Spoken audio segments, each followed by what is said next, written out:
శ్రీమాత్రే నమః. మొన్న వారణాసిలో ఒక సంఘటన జరిగింది. 2 రోజులైందేమో. ఈ దానవాకు సంబంధించి కేసు జరుగుతోంది కదా. ఆ కేసు హీరింగ్ అప్పుడు కోర్టులోకి లోపలికి ఒక వానరం వచ్చేసింది. 1 గంట సేపు అక్కడే కూర్చుని ఉంది. మీకు వీడియో పెడతాను చూడండి ఒకసారి. చూసారు కదా. అసలు ఎవరిని ఏం చేయలేదు. అది చేయకుండా ఆ కేసు అంతా పూర్తిగా వినేసి అప్పుడు బయటకు వెళ్ళిపోయింది.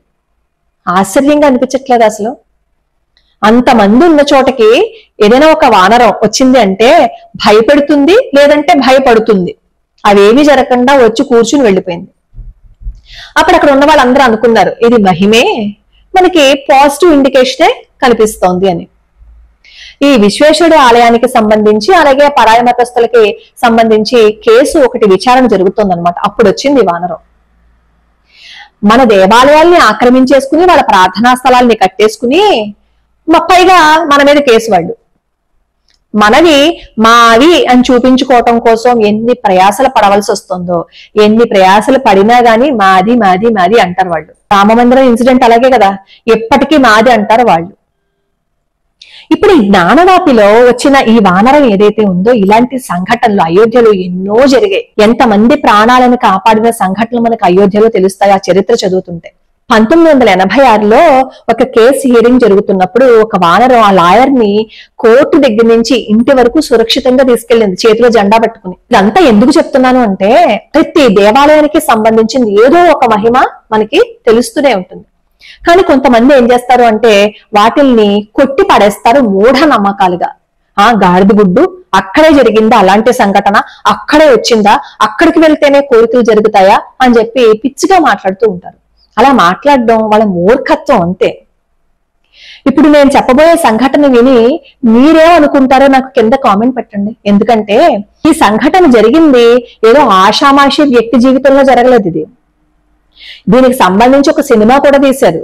అవినాష్ మిశ్రా అని ఎన్కౌంటర్ స్పెషలిస్ట్ అనమాట. 1982 బ్యాచ్ అనమాట. ఏంది 1982 నుంచి 2019 వరకు పోలీస్ ఆఫీసర్ గా ఆయన ఎన్నో సేవలను అందించారు.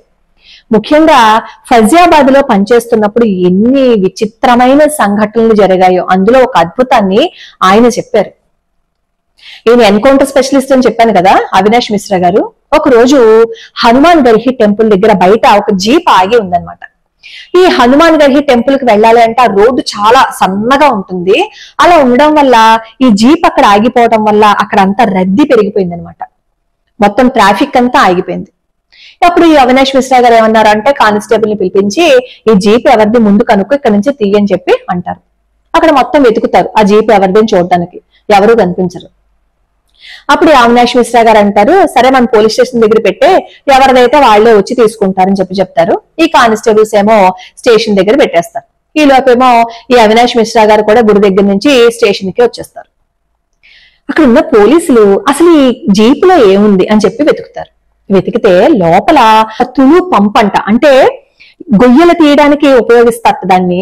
అప్పుడే ఏదో ఒక చోట గొయ్యి తీసినట్లుగాను అలా కొంచెం తడితడిగా అనిపించింది ఆ పంపు.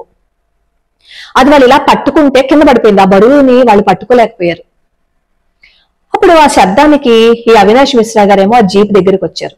చూశారు. చూస్తే వాళ్ళకి అనుమానం ఏమొచ్చిందంటే అది బాంబులు పెట్టడానికి ఉపయోగించే ఒక పంపు లాంటిదిట. వెంటనే అవినాష్ మిశ్రా గారు అలర్ట్ అయిపోయారు. ఈ లోపేమో ఫోన్ వచ్చింది. వెంటనే ఈ మిశ్రా గారు ఈ కానిస్టేబుల్స్ అందరూ కూడా హనుమాన్ గర్హి టెంపుల్ కి వెళ్ళిపోయారు. వెళ్ళిపోతే అక్కడ హనుమాన్ గర్హి టెంపుల్ బయట ఒక డ్రైవర్ కూర్చున్నాడు అనమాట. తన జీప్ కోసం వెతుకుతున్నాడు. అక్కడ ఉన్న వాళ్ళందరినీ అడుగుతున్నాడు నేను ఇక్కడ జీప్ పెట్టాను ఎవరైనా చూసారా అని. అవినాష్ మిశ్రా గారు ఏమో అతన్ని రమ్మంటారు.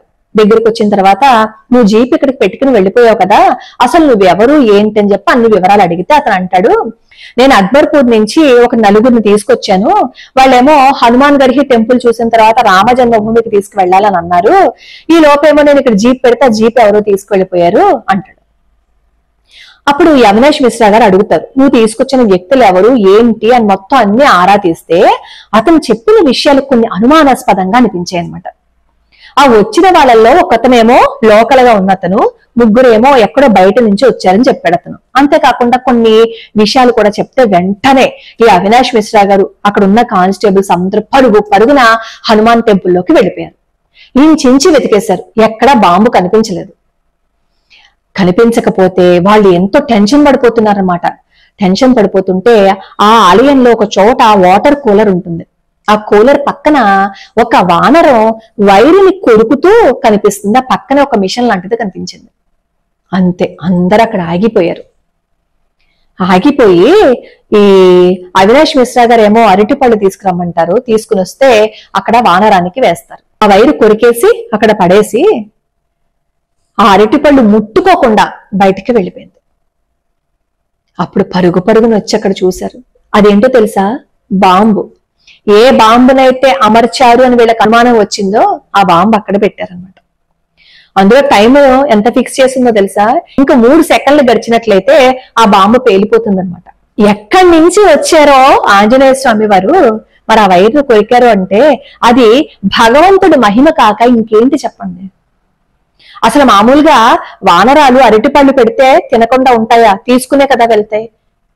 ఆ వైరు కొరికేసిన వానరం కనీసం అరటిపళ్ళు వంక కూడా చూడకుండా మళ్ళీ దేవాలయం పైకి వెళ్ళిపోయింది అంటే ఒకసారి ఆలోచించండి.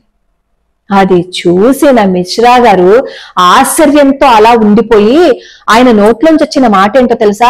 చమత్కార్ అని వచ్చింది మాట. అద్భుతం జరిగింది కదా. మరి ఆయన ఎన్కౌంటర్ స్పెషలిస్ట్, బాంబ్ స్క్వాడ్ కి సంబంధించిన ఆయన వ్యక్తి. అలాంటి ఆయనకి సంఘటన చూసినప్పుడు అది మూఢనమ్మకంగా అనిపిస్తుందా? ఆ పరిస్థితుల్లో ఉన్నప్పుడు అర్థమవుతుంది భగవంతుడి మహిమ ఏంటి అనేది.